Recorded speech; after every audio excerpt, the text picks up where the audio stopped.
Hey, welcome to the Hump Day edition of The Rundown. My name is Mike Poworski. I'll be your host, but I don't do the show by myself.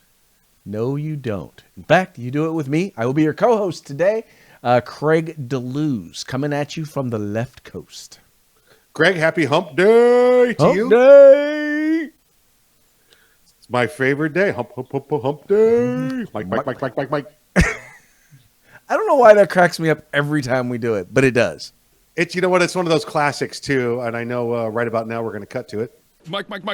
What day is it, Mike? Leslie, guess what today is? It's Hump Day. Woo-woo! Hump Day. Mike. I love it. That's great. Woo-woo! I think it's my favorite Geico commercial ever, except for the Scoop There It Is with my boys from Tag Scoop Team. There It is at the top. It's at least in the top two. It is at least in the top two. There you go. Everything going all right for you today on the West Coast, Craig? Any issues out there? Any violence stirring up? Any riots that you've seen? None so far. At least there hasn't been a whole lot that we've seen so far. But hey, you never know. The Marxist mobs are never satiated for long. Yeah, you never know when it's going to pop up. You know, I think I sent you a picture earlier today where it had what's tonight's options, and this was from yesterday. I think I sent it to you where it said, yeah, here let me show it to everybody. Here it is. And that pretty much sums it up. Yeah, exactly right. We'll either have the stone-faced disappointed rioters or the happy-faced rioters. That's what we're going to get. So far so good. Watching what's going on in Minneapolis up there, and this is all as a result of the big story of the day, the big story of the week, the verdict and the former officer Derek Chauvin trial up there.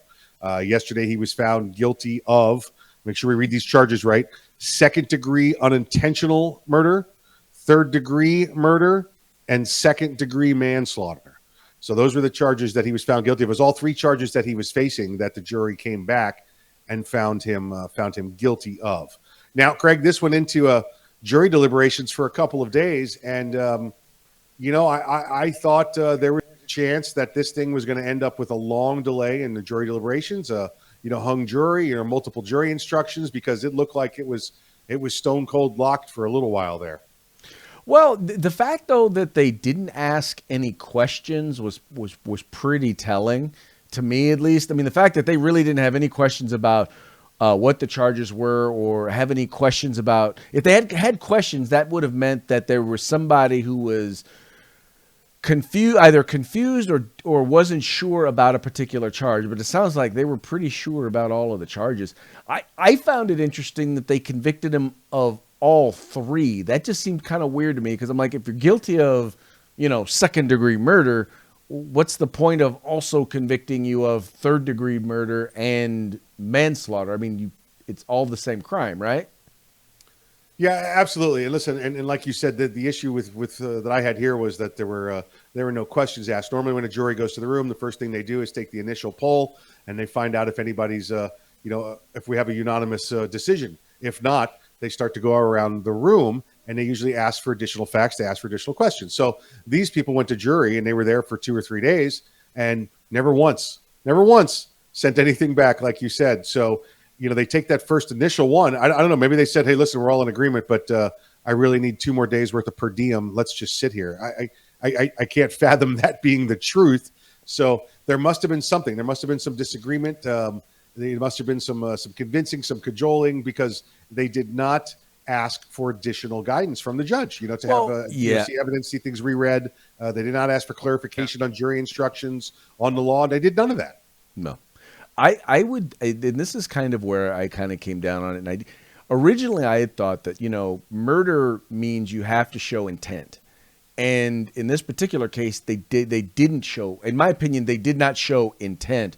But, and this was somewhat a legal expert explained to me, is that if someone dies when you are in the commission of a felony, then it's automatically capital murder. It's automatically murder. So what? Yeah, not necessarily capital murder. Yeah, you're right. Not necessarily capital, but it's automatically murder, or at least you can then be tried for murder.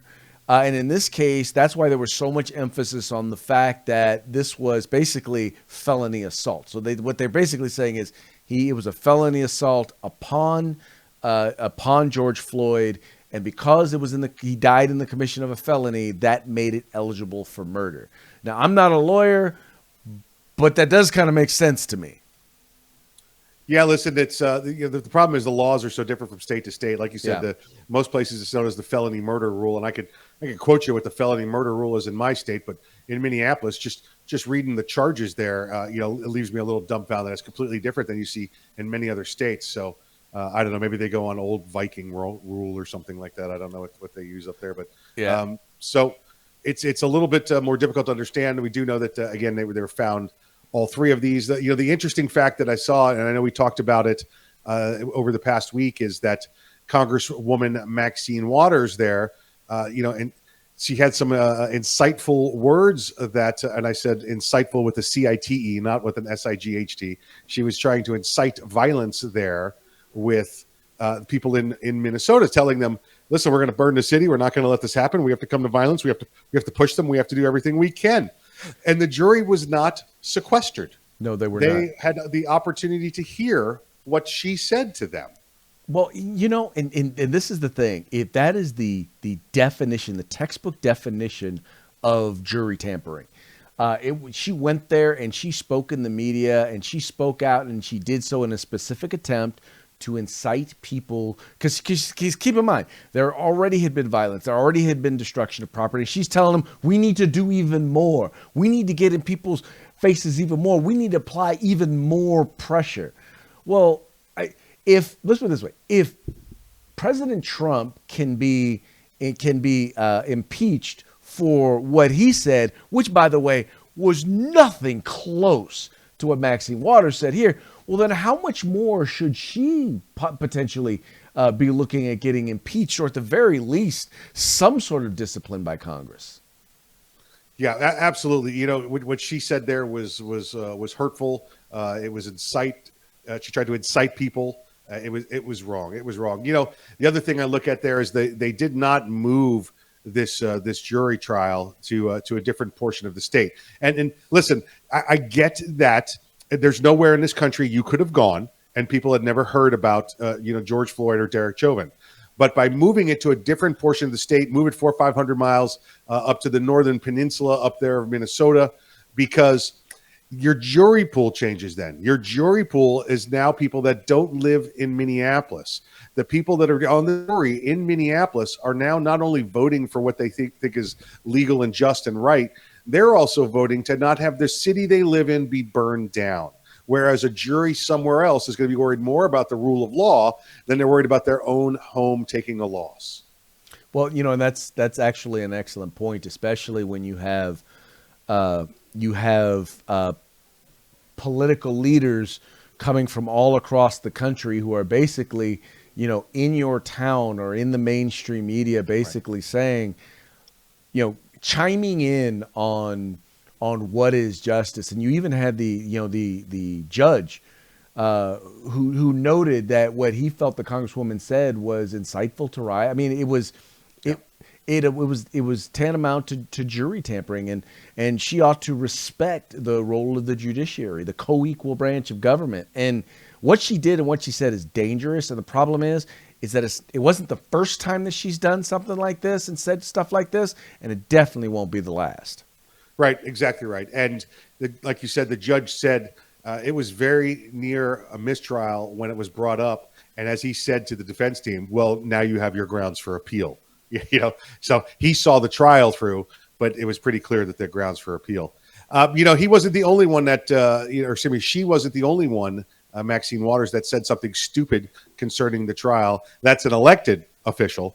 I'm not just talking about all the other, tag-ons that get up there and politicians and celebrities that want to make their opinions known. But the president himself, remember, Craig, we talked about how he was praying for Second Amendment, gun control. Well, I guess his prayers didn't stop there. Today, yesterday, he also stopped and prayed before the verdict came in and said, let me make sure I got the quote right here.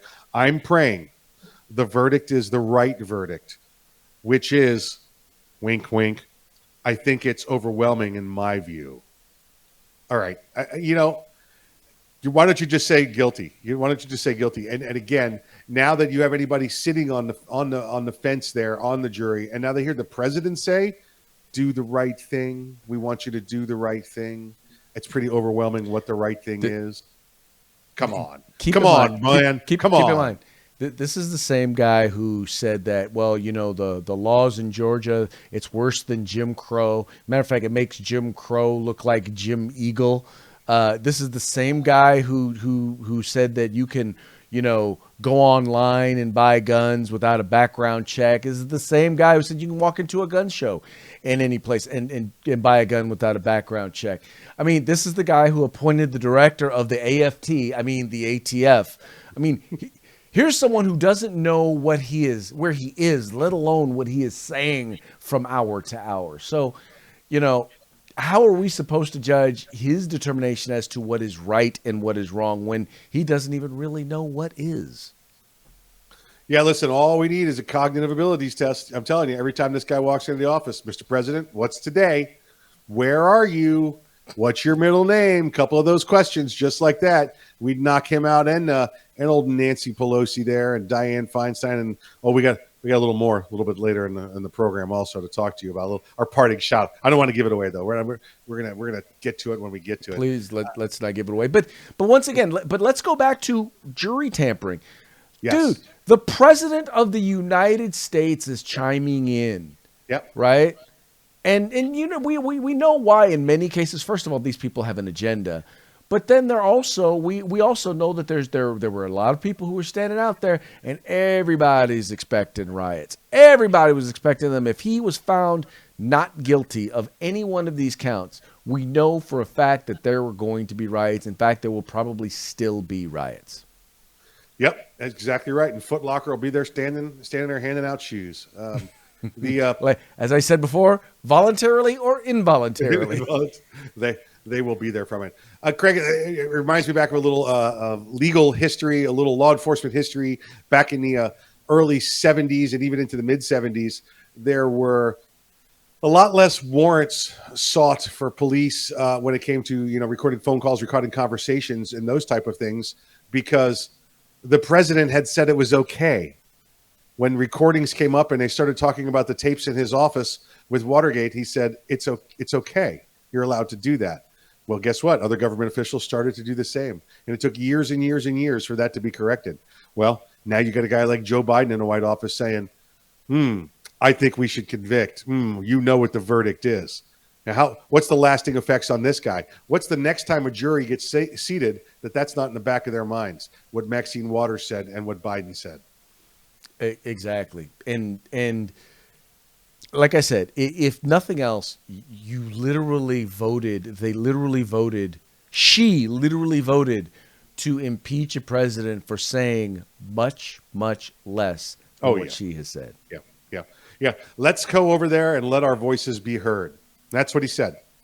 Let's walk over there and let our voices be heard. He did say peacefully. Yeah. And patriotically. Walk over there and let our voices be heard. Exactly right.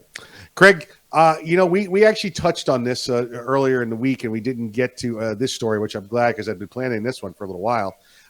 You're there in California, and the Kroger food chain is a national organization, but they have a very large presence there in California. Well, there's of the cities down there, a couple of your cities in California have come up with this thing called Hero Pay. Are you familiar with Hero Pay? Yes, I am quite familiar with it. So what you have happened is in California, a lot of places, in particular places in Southern California, COVID hit pretty hard in Southern California. So what they did was that they, and obviously you have to keep retailers open. People need to buy groceries and stuff like that. So what they wanted to do was you had municipalities basically pass regulations forcing employers, grocery store employers, to pay an additional amount of money on top of what they were already paying. Now, mind you, these are stores that already are in areas that are dealing with up to a $15 minimum wage, and they were already paying an additional amount on top of the regular salary, and they wanted them to pay even more, making it even more costly for people to be able to employ. And so A lot of these stores just finally just said, well, you know what? We can't afford to do business in Southern California anymore. We're now losing money on every employee. And mind you, grocery stores have a very, very thin profit margin. And when you start eating into it with stuff like this, all of a sudden it becomes a negative proposition for them to be in your area. So they just, in a number of cities, they just said, screw it, we're out of here. We're shutting down. Yeah, and listen, many of them had already given bonuses to some of these employees. What they could afford, and these places had given their hero bonus to them. But when you come in at first, like you said, they mandated the minimum wage. Listen, I understand if you're a butcher and you've been in there for 15 years, or you're a manager and this has become your career, then there's a living wage for you. But if you're bagging groceries as a minimum wage job, not a chance in hell this should be a $15 an hour job for you. This is the place you go. You build your work ethic, and then you move on to another career after you have some experience in the job market. That's the way this has worked. This was never designed to be your career as the head bagger at Kroger or whatever the hell you are. Well, I will throw this in though. I will say this. Considering that grocery stores never shut down, and you had whether it was the baggers or the cashiers or whoever was working at these grocery stores, the fact that they have kept working and dealing with the general public, and you couldn't get teachers in Los Angeles to go into the classroom. Right. Those teachers ought to be ashamed of themselves. I'm just saying. 100%. I'm sorry. I get if you're in a high risk group, right? Yep. If you are obese and or you are over the age of 60 or 65, or you have other risk factors, I get that. But that's not every teacher, and it's probably not even most teachers. And the fact that they weren't willing, I'm sorry. They should be embarrassed that grocery store clerks and baggers and whatnot were stood up and were frontline when they refused to be. I'm not even a fan of the whole, listen, I'm in health danger because I'm obese, or that's my disability is that I'm obese. Listen, if you're voluntarily there and you, because that's your issue. Well, I'm obese, so I'm handicapped. I'm at a disadvantage here. Well, okay. Do you think a guy with one leg or a spinal injury would say, you know what, I'm going to volunteer to have a spinal injury and do nothing about it? You know what? Eat right, work out. Okay, that's all there is to it. Listen, is it harder for some people to lose weight than others? Absolutely. I get that. But don't use that as your excuse. Don't apply for a damn permit for a handicap. Well, I'm fat. I lose my breath when I walk in. Well, you know what you should do? Walk more. Walk more. That's what you should. You shouldn't have a closer spot. You should have a further spot. That's the way it should. All right, we found your trigger, Craig, and evidently we found mine too. So sorry. So back to hero pay. Hero pay was, it was up $3 an hour was mandated by some of these city councils, and Kroger said, yeah, we're out. These city councils went and said, well, Kroger posted a gain the past year like they haven't had in quite some time. Well, guess what? They also took the risk. They stayed there and they helped, and that money has to go somewhere. And guess where it goes? It goes to buy more groceries. It goes to pay more bills. Well, and if they say we can't afford to be in your city, they're done. Well, keep in mind that grocery stores oftentimes they operate on a very, very thin margin. Yes. What they do is they count on volume, right? Yes. So, but the problem is that when you increase their basic costs, you're talking about if a person earns $15 an hour and you're adding $3, that's a 20% increase in salary. And that's, by the way, if they didn't already have like $1 or so that they had added to it. Yep. So, you literally are taking them from being profitable to being unprofitable. And in many of these cases, especially in California, their profit margin is probably even a lot thinner. The one mayor there, he said, well, we had 2 Krogers close in our town, so we're examining suing them for that. You're going to suing someone for not doing business in your town. You're going to what? You raised the cost of doing business for them, and they left, and now you're going to sue them for it. Right, because now I understand why you said they got to pay more money, because you don't have a freaking clue how it works. Well, exactly. And here's the worst part: it's not like that mayor is going to pay the legal bill either. No, the residents of that city who now have less tax dollars are the ones who are going. Oh, by the way, and less money in their pocket because some of them now been laid off. Yeah. They're the ones that now are. So instead of getting hero pay, they're getting laid off. They're going to get zero pay. Zero pay instead of hero pay. Yeah. Not that they're a zero; they're just receiving pay that totals zero. Is what it did not mean to say that the employees were worth zero. Just their checks will be filled with zeros now. Clean it up, Mike. Clean it up. That's it. I don't know. Listen, I'm all for grocery store employees. It's nothing against them. Yeah. All right, let's shift gears. It's probably been 2 days since we've talked about Stacey Abrams, so we need to jump on that bandwagon. You remember she was the one that started this whole boycott nonsense. She went behind the scenes after the Georgia voting laws ended up being more restrictive, and then she finally got caught. People exposed what she was doing in private and what she was doing in public were two different things. Well, Home Depot is one of the big employers in the state of Georgia. And in the state of Georgia, all of these people that are laying pressure, all of the boycotters that say, listen, Pepsi, listen, it's actually Coca-Cola. I don't mean to slam Pepsi. Sorry, Pepsi. Listen, Coca-Cola and Delta Airlines, they jumped on board and said, we got to boycott everything because the Georgia just created these Jim Crow laws. Well, Home Depot was pressured by these organizations as well for voters' rights and Home Depot said, no, we're not getting involved in this. No. Let's listen. Whether we say yes or we say no, we're not getting involved in this. We're here to provide, home goods at quality and construction materials, and that's it. And they've gone nuts. Now they're trying to boycott Home Depot because Home Depot refuses to boycott the state of Georgia.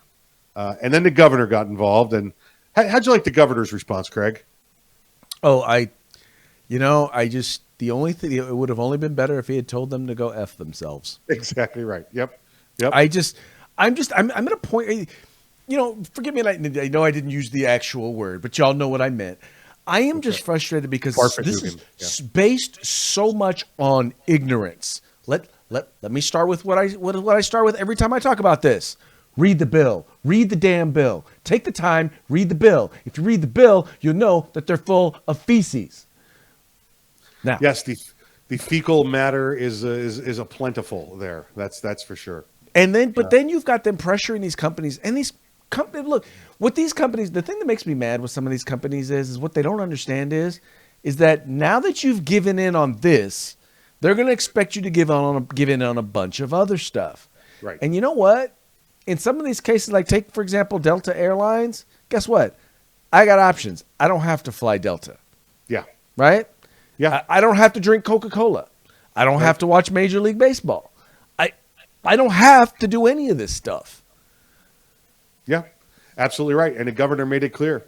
He said, that's, the old euphemism from military days. Listen, you don't have to play ball with us. You can take your bat and shove it up the spot where the bat's not supposed to go.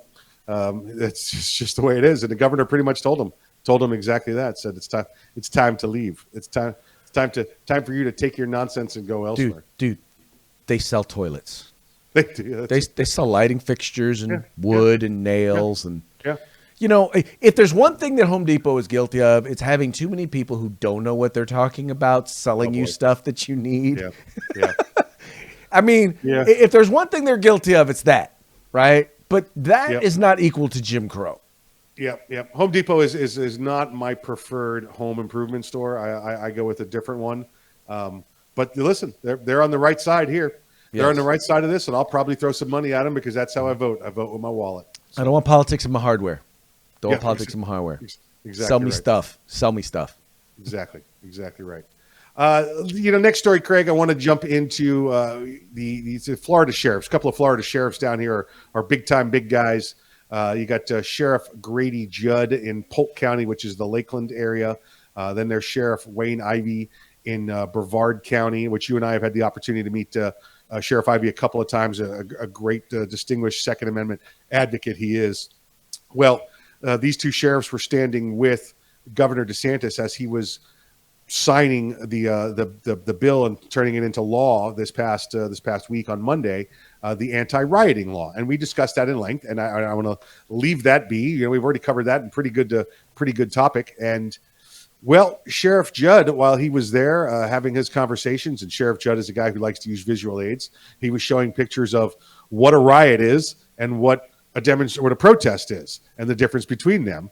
And then he showed why we want to keep these in Florida. And he showed some some nice tranquil scenes from the state of Florida and all the things you can do here from from the amusement parks to the beach, to the space center, whatever it happens to be.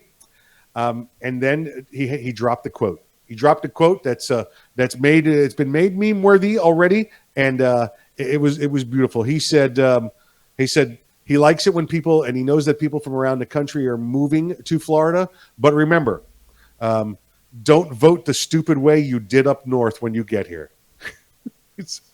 Don't vote the stupid way you did up north when you get here. Leave your stinking thinking folks where you came from. Yep. He's making it clear to folks. All right, y'all, listen up. You know that nonsense you ran away from? You leave it behind, okay? Well, don't bring it here, and don't vote the same way. Because, Mike, it's real simple. It didn't work out where you came from. That's why you're leaving. Why would you go and put the same exact morons in office who are going to do the same exact moronic stuff, pass the same exact moronic policies that made you had to leave in the first place? But then again, who knows? Maybe they're not the ones that are morons. If you keep putting them in office, maybe you are. As was said by Forrest Gump, stupid is as stupid does. Yeah, well, maybe if we just set the standards a little bit different this time and put them back in, maybe it will be Shangri-La and not socialist. Maybe it'll just work out. Maybe it'll all be great. No, stop. Don't be an idiot. Stop repeating moronic things over and over again, just as you said. Thank you. Look, just because you are stupid doesn't mean you have to do stupid. Yes. You don't have to. Exactly You don't have to. You don't have to repeat the same mistake. We all make mistakes. You don't have to repeat it. Because in the end, you messed up the place where you were. Let's not mess up the place where you're going to, right? You went there for a reason. Yep. Exactly right. Craig, this brings me to our parting shot. Thank you, George Floyd, for sacrificing your life for justice, for being there to call out to your mom. How heartbreaking was that? Call out for your mom. I can't breathe. But because of you, and because of thousands, millions of people around the world who came out for justice, your name will always be synonymous with justice. Wow, really? Really? That's what we got? Yeah. I told you we get down to this. I want to make sure this is clear so you understand what the speaker said here. She said, "Thank you, George Floyd, for sacrificing your life for justice." What? Okay, What? So let us be clear. First of all, I think sacrifice means that you choose to give up, right? Correct. Now, I'm just guessing, but I'm willing to guess that George Floyd did not sacrifice his life. He didn't willingly. I mean, one can watch the video and you can definitely see that he did not willingly give up his life. So to call it a sacrifice, I think first of all does not do what occurred the appropriate justice. The other thing that I will say is that I don't understand exactly what she means by that, because in the end, all I've seen really come out of this is I've seen cities be burned. I've seen businesses be burned. I've seen people be attacked. I have not seen a lot of positive that has come out of this push for racial justice. I've seen a lot of people be put in situations where basically they're sacrificial. They are being sacrificed at the altar of political correctness, and they are not sacrificing themselves. You have the mainstream media, you have the intelligentsia, you have the academia, and you have the politicians who are serving up individuals to be sacrificed on the once again on the altar of political correctness and Marxist revolution. It's absolutely a shame, that any of this has had to happen. But to have the Speaker of the House, to have Nancy Pelosi, again, here's another one we need a cognitive abilities test on, to have her get up there and say something like, Thank you, George Floyd, for sacrificing your life for justice. Craig, maybe George Floyd decided, before I get high on fentanyl and rub that patch all over me and have some of these other narcotics and take this felony counterfeit $20 bill and then fight with the police when they get here. Maybe it was all designed for, what I'm going to do? I'm going to do this in the name of justice. And if that means I have to sacrifice my life, then so be it. What a clown. Listen, whatever dignity George Floyd might have had, she just ripped it away from him anyway. Sacrificing your life. What a moron. You are the moron, Nancy Pelosi. You cognitive abilities. That's all I'm going to say. Cognitive abilities test. Come on. Yeah. Let's do the finger to nose, Nancy. Come on. Let's see if you can do it. Come on. Crap. Just not a fan. Not a fan. Nope, not at all. Term limits. That's all I'll say. Term limits. How come we don't have them? We got term limits in California, and all I can tell you is it's made things worse.